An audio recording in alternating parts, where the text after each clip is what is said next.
आज north east technology से जुड़े स्टार्टअप्स, सर्विस सेंटर्स और सेमीकंडक्टर जैसे उद्योगों में भी आगे आने लगा है। इनमें हजारों नौजवान काम कर रहे हैं। यानी विद्या लक्ष्मी के रूप में ये रीजन युवाओं के लिए शिक्षा और कौशल का बड़ा केंद्र बन रहा है। साथियों, अष्टलक्ष्मी महोत्सव नॉर्थ ईस्ट के बेहतर भविष्य का उत्सव है। ये विकास के नूतन सूर्योदय का उत्सव है, जो विकसित भारत के मिशन को गति देने वाला है। आज नॉर्थ ईस्ट में इन्वेस्टमेंट के लिए इतना उत्साह है। बीते एक दशक में हम सब ने नॉर्थ ईस्ट रीजन के विकास की एक अद्भुत यात्रा देखी है, लेकिन यहां तक पहुंचना सरल नहीं था। नॉर्थ ईस्ट के राज्यों को भारत की ग्रोथ स्टोरी के रूप साथ जोड़ने के लिए हमने हर संभव कदम उठाए हैं। लंबे समय तक हमने देखा है कि विकास को भी कैसे वोटों की संख्या से तोला गया।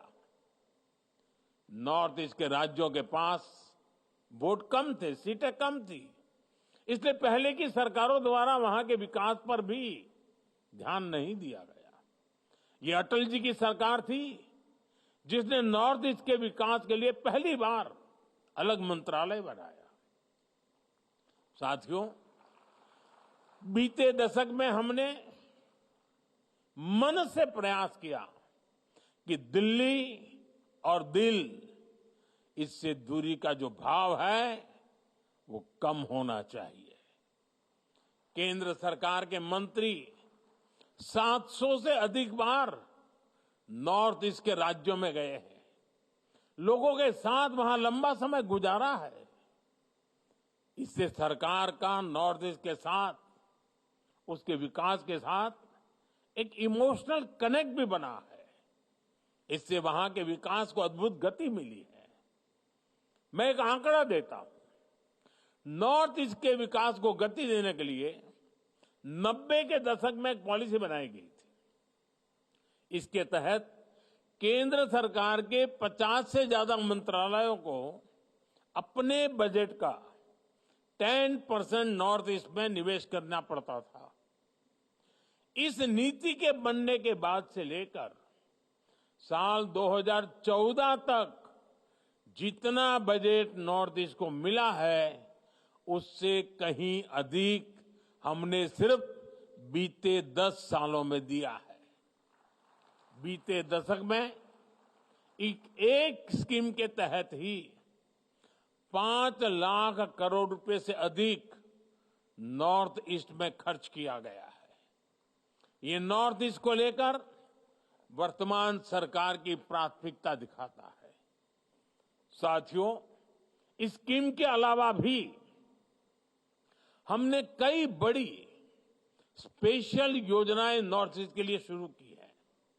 PM divine, special infrastructure development scheme और नॉर्थ ईस्ट वेंचर फंड। इन स्कीम से रोजगार के अनेक नए अवसर बने हैं। हमने नॉर्थ ईस्ट के इंडस्ट्रियल पोटेंशियल को बढ़ावा देने के लिए उन्नति स्कीम भी शुरू की है। नए उद्योगों के लिए बेहतर माहौल बनेगा तो नए रोजगार भी बनेंगे।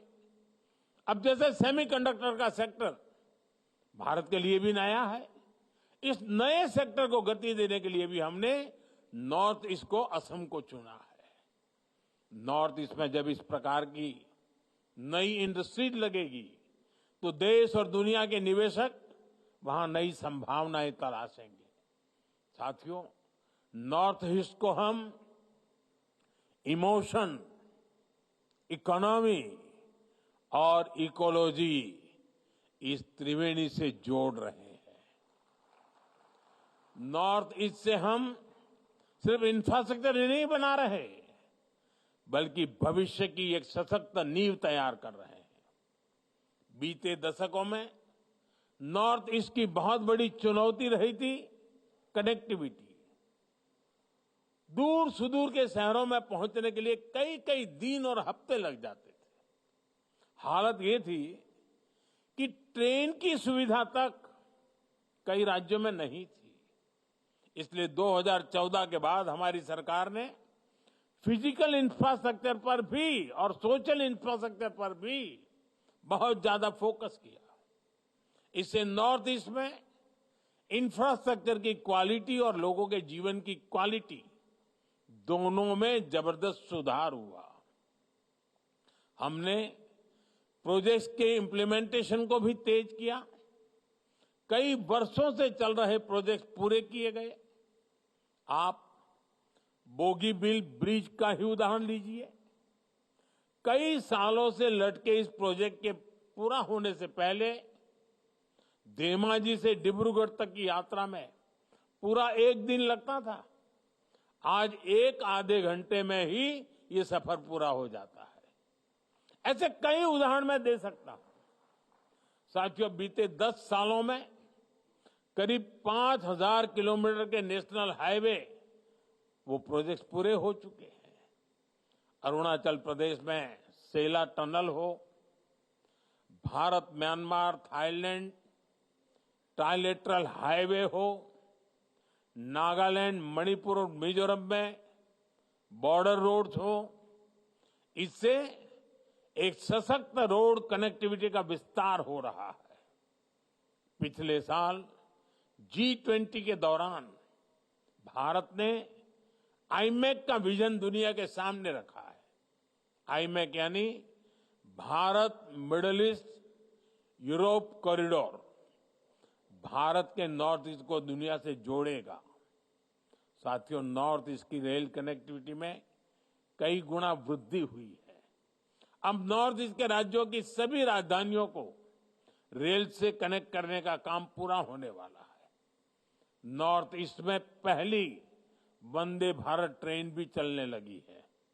बीते 10 वर्षों में नॉर्थ ईस्ट में एयरपोर्ट्स और फ्लाइट्स की संख्या लगभग दोगुनी हो गई है। ब्रह्मपुत्र और बराक नदियों पर वाटरवे बनाने का काम चल रहा है। सबरूम लैंड पोर्ट से भी वाटर कनेक्टिविटी बेहतर हो रही है।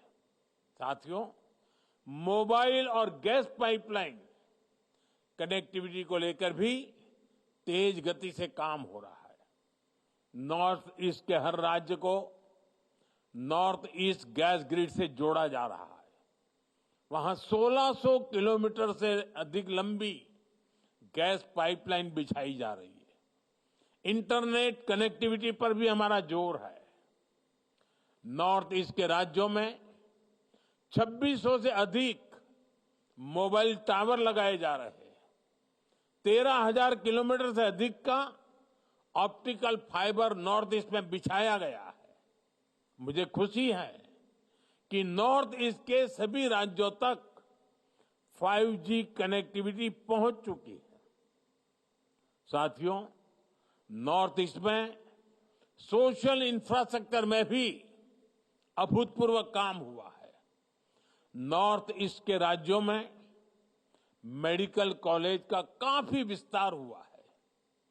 कैंसर जैसी बीमारियों के इलाज के लिए भी अब वहीं पर आधुनिक सुविधाएं बन रही है। आयुष्मान भारत योजना के तहत नॉर्थ ईस्ट के लाखों मरीजों को मुफ्त इलाज की सुविधा मिली है।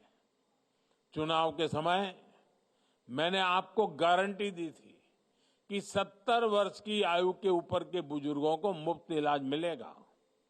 आयुष्मान वय वंदना कार्ड से सरकार ने अपनी ये गारंटी भी पूरी कर दी है। साथियों, नॉर्थ ईस्ट की कनेक्टिविटी के अलावा हमने वहां के ट्रेडिशन, टेक्सटाइल और टूरिज्म पर भी बल दिया है।